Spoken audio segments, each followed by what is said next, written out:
राधा स्वामी जी, आज मैं आपके साथ दिल्ली में हुए उस पावन सत्संग के अनुभव को साझा करना चाहता हूं, जहां बाबा जी ने मंच पर विराजमान होकर ऐसी कृपा बरसाई कि उसे शब्दों में बयान करना मुश्किल है। इस बार संगत की भीड़ ने सारे रिकॉर्ड तोड़ दिए। इतनी विशाल संख्या में लोग उमड़े कि हुजूर जी भी ये देखकर भाव विभोर हो गए। जब हुजूर जी ने सत्संग शुरू किया और बाबा जी मंच पर आए, तो पूरा पंडाल भक्ति की लहरों से सराबोर हो गया। संगत की आंखों में खुशी और कृतज्ञता के आंसू छलक रहे थे। हालांकि बाबा जी ने कुछ नहीं कहा, लेकिन उनकी उपस्थिति ही इतनी प्रभावशाली थी कि संगत के दिलों में एक अनोखी शांति उतर आई। हुजूर जी ने सत्संग दिया और बाबा जी उनके साथ मंच पर विराजमान थे।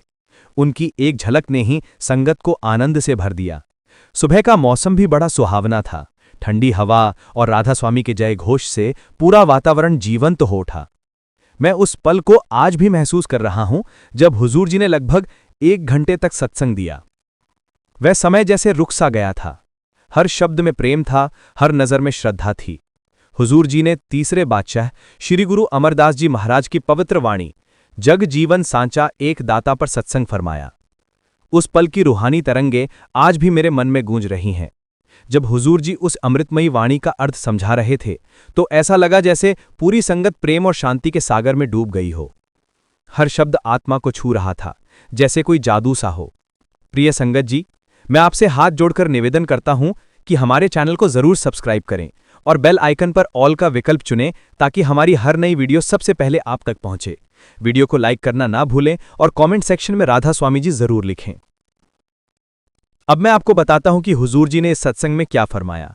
हुजूर जी ने श्री गुरु अमरदास जी महाराज की पवित्र वाणी का जिक्र करते हुए कहा कि ये वाणी संत मत के गहरे सिद्धांतों को समेटे हुए है। उन्होंने बड़े ही सरल शब्दों में सवाल उठाया, मालिक कौन है? और फिर खुद ही जवाब दिया कि हम अभी तक इस सच्चाई को पूरी तरह समझ नहीं पाए हैं।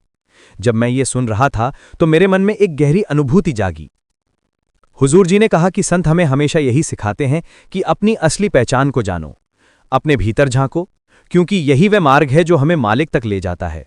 उन्होंने समझाया कि हम सत्संग में दूर दूर से इसलिए आते हैं क्योंकि हमारे दिल में मालिक के लिए प्रेम है। वह प्रेमी हमें यहां खींच लाता है, लेकिन फिर भी हमारे भीतर कुछ कमियां रह जाती हैं जो हमें मालिक से दूर रखती हैं। हुजूर जी ने कहा कि हमें ऐसा प्रेम जगाना होगा जो केवल भावना ना रहे, बल्कि पूर्ण समर्पण बन जाए। उन्होंने सवाल किया, फर्क क्या है? और फिर बोले, हम बहुत कुछ सोचते हैं, समझते भी हैं, लेकिन उसे अपने जीवन में उतारते नहीं। यह सुनकर मेरे मन में यह विचार उठा कि सच में यही हमारी सबसे बड़ी भूल है। हम सुनते हैं, समझते भी हैं, लेकिन बदलते नहीं। हुजूर जी ने कहा कि सत्संग का असली मकसद यही है कि जो हम सीखें उसे अपने जीवन में अपनाएं, तभी सत्संग का अर्थ सिद्ध होता है। उनकी हर बात जैसे आत्मा को झकझोर रही थी। हुजूर जी ने आगे फरमाया कि सत्संग का लाभ तभी मिलता है जब हमारी जिंदगी में सच्चा बदलाव आए। हम बहुत कुछ बोलते हैं, समझते भी हैं, लेकिन अमल नहीं करते। यह सुनकर मेरे मन में गूंज उठी कि यही तो हमारी सबसे बड़ी कमी है। हुजूर जी ने फिर कहा कि सबसे जरूरी बात क्या है? यह समझना कि सच्चा दाता, सच्चा मालिक केवल एक ही है। उन्होंने गुरु नानक देव जी की वाणी का जिक्र किया, सबना जिया का एक दाता, सो मैं विसर न जाए। उन्होंने बताया कि यही संदेश हर धर्म में है। बाइबल में इसे लॉर्ड इज वन कहा गया, इस्लाम में रब्बुल आलमीन और हिंदू धर्म में परम ब्रह्म के रूप में जाना जाता है। यह सुनकर मेरे मन में गहरी शांति उतरी। सच में नाम भले अलग हों, लेकिन मालिक एक ही है जो सब में समाया है। हुजूर जी ने बड़े ही सरल शब्दों में समझाया कि जैसे हर घर में एक मुखिया होता है, हर देश में एक शासक होता है, वैसे ही इस सृष्टि का संचालन भी एक ही मालिक करता है। उन्होंने कहा कि हमने अपनी अलग अलग पहचान बना ली है, जाति, धर्म, काम, धंधे, और इन्हीं में उलझ गए हैं। हम भूल गए कि हमारी असली पहचान वो आत्मा है जो उस एक मालिक का अंश है। यह सुनकर मुझे ऐसा लगा जैसे मेरे सामने एक साफ दर्पण रख दिया गया हो, जिसमें मैं अपनी सच्चाई देख पा रहा हूं। हुजूर जी ने कहा कि इस सृष्टि में अनगिनत रूप और आकार हैं, लेकिन हमने उस निराकार मालिक को भी आकार देने की कोशिश की। यह सुनकर मेरे मन में एक टीस सी उठी। जिस मालिक को शब्दों में बयान नहीं किया जा सकता, उसे हमने नामों और रूपों में बांट दिया। हुजूर जी ने भावुक होकर कहा कि आज धर्म जो हमें जोड़ने के लिए था, वही हमें बांटने का कारण बन गया है। उन्होंने कबीर साहिब की पंक्ति का जिक्र किया, हिंदू कहे मेरा राम प्यारा, मुसलमान कहे रहमान, और समझाया कि जब मालिक एक है तो फिर झगड़ा किस बात का। उन्होंने कहा कि लोग धर्म के नाम पर लड़ते हैं, लेकिन असली मालिक को कोई नहीं पहचानता। हुजूर जी ने करुणा भरे स्वर में कहा कि मालिक तभी हमारे भीतर प्रकट होगा जब हम हर इंसान को समान समझेंगे। अगर हम भेदभाव करते रहेंगे तो उस एक मालिक को कैसे जान पाएंगे? उन्होंने वाणी की एक पंक्ति का जिक्र किया, आपे रस या आपे रस आपे रसनहारा, और समझाया कि मालिक ही सब कुछ है, वह रचनहार है, वह भोक्ता है, वही सब में समाया है। हुजूर जी ने एक सरल उदाहरण दिया, जैसे बिजली एक ही होती है लेकिन बल्ब, पंखा या मशीन में अलग अलग रूप में काम करती है, वैसे ही मालिक एक है, बस उसके प्रकट होने के तरीके अलग हैं। यह सुनकर मेरे मन में गहरा सुकून उतरा। हुजूर जी ने कहा कि गुरु नानक देव जी ने फरमाया, आपे हरि एक रंग है, आपे बहुरंगी, अर्थात वह एक ही है जो हर रूप में प्रकट होता है।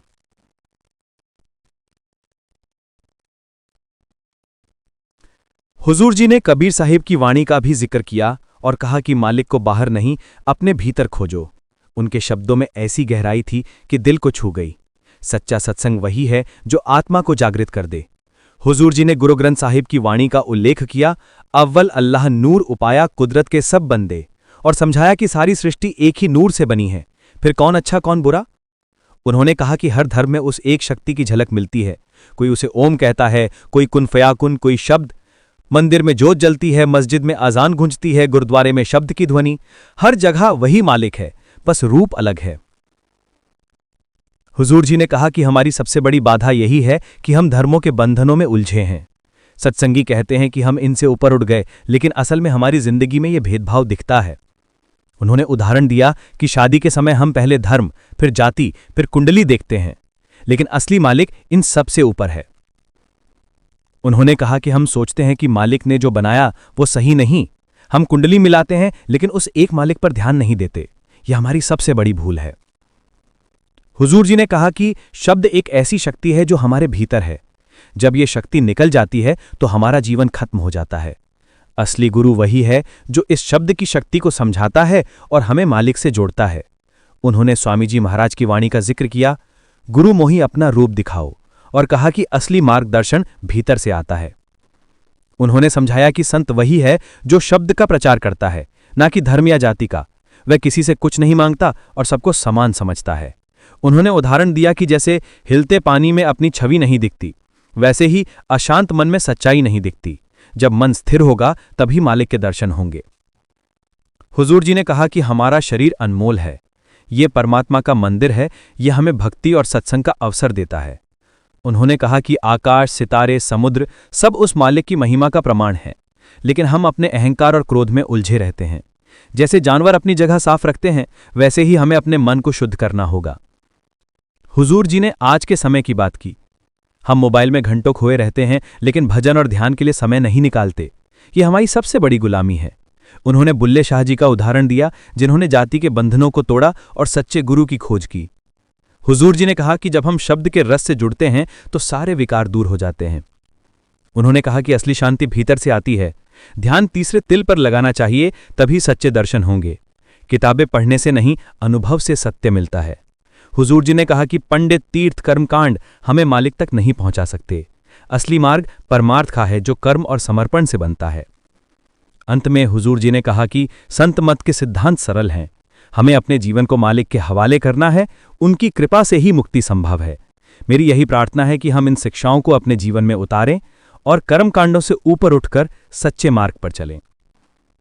राधा स्वामी जी, प्लीज हमारे चैनल को सपोर्ट करें, सब्सक्राइब करें और कमेंट में अपनी भावनाएं साझा करें।